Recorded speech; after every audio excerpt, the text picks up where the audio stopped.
just generally, how do you build a network? How do you figure out like who is valuable to spend more time with, and kind of just generally around that topic? Yeah, and that's a good question. And to start off, everybody's value. Everybody has some sort of contribution they can put in the game. So again, relationships to me are the biggest thing in pretty much any industry. You can get one deal or sell one product, but if people don't like you, you're one and done. So, I mean, the relationships, as I've always said, whether it was in the city or, real estate or consulting or restaurants, whatever it is, people need to like you. People want to buy things from people that they like.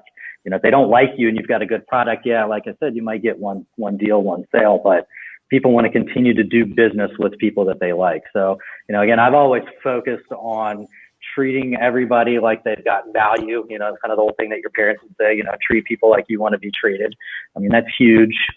Customer service even is just, in my opinion, it's kind of trash these days. Nobody's got time for anybody or anything. And, again, I keep going back to the same thing. People want to do business with people that they like. So like I said, everybody's got value in some shape or form. It's just finding that, and rolling with it. And go ahead. Did you say customer service isn't valued? What did you say that? What did you say? No, I said customer service these days is kind of trash. Anywhere you go, people are not quick to necessarily help the customer. They don't have time, or, you're interrupting their day and they've got things to do. And it's one way or the other, right? There's no middle room anymore. Like it's either the worst in the world or the most amazing service ever. 100%. 100%. And go ahead. Which is unsettling, but it's also an opportunity, I think, where that can be the thing that sets you apart. And I tell people all the time, it's just like, hey, like if you just are awesome at customer service, that might be the thing that gets you continuing that repeat business that you were talking about. 100%. I mean, like when I was in the city, a lot of my job was helping new businesses get started, as you mentioned in the beginning, kind of city process stuff. But as I was evaluating the person in the business, if I found out, I worked for the city of Norfolk, but if Virginia Beach made the most sense for them to go, I helped them get into Virginia Beach. I made calls. I followed up with them, because at the end of the day, when they want to open up shops 2, 3, and 4, they're going to think of me because I helped them, knowing that I wasn't getting anything in return. It's the long game. Everything we do is the long game, not the short game. Yeah. How did that work with the people that you work for? So I think off the cuff at first, let me backtrack a little bit. So most of the people in economic development in the department got where I was going, because our job, essentially, even though we stand alone on cities, it's a regional thing. Economic development is regional. At the end of the day, people got to go through Norfolk to get to Virginia Beach. And when they're leaving Virginia Beach, they're driving through Norfolk and Chesapeake and all these others. So, depending on the deal, it would get looked at one way or another.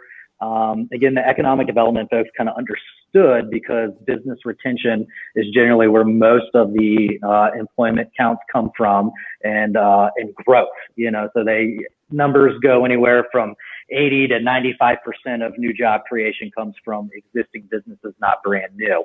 So they understood that fostering that relationship and getting them somewhere else is part of business retention. Now, again, if I'll use the whole brewery, because a couple of years ago, Stone Brewery's come in, and if I went out on a limb and I set them up in Virginia Beach, they would definitely get mad at me, with something like that. But over time, I think they realized as other people, such as Hatch and you, Tim, with what you guys do and the whole, accelerating and growing businesses, that it's a regional play. What's good for somebody is good for somebody else. At first, it would get looked at a little weird, but then as you explain things and mention that, again, we're relationships, we're long game, I think that they started to grasp that idea. I've been directly involved within our entrepreneurial community for years. And the most common question I get is, Tim, I want to get involved, but I don't know what events I should attend. Well, Startwheel eliminates that pain point, because we consolidate all the events you should attend into a single calendar. Now you'll be in the know and see where to spend your time. Gone is the need to search multiple websites and calendars. Just head to startwheel.org and see for yourself. That's startwheel.org.